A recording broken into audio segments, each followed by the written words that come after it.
নমস্কার বন্ধুরা, আমরা প্রয়াগরাজে এসেছি।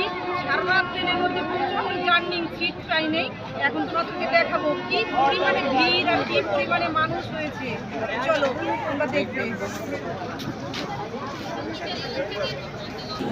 হাই গাইস, আমরা প্রয়াগরাজে আসছি। এখন দেখাবো তোমাদের ট্রেন থেকে নেমেছি, কি ভিড় ট্রেনে।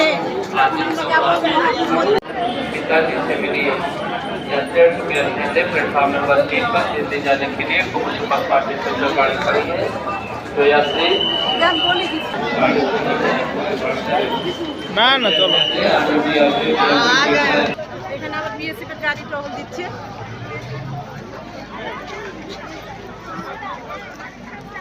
তোমাদের আজ দেখাবো।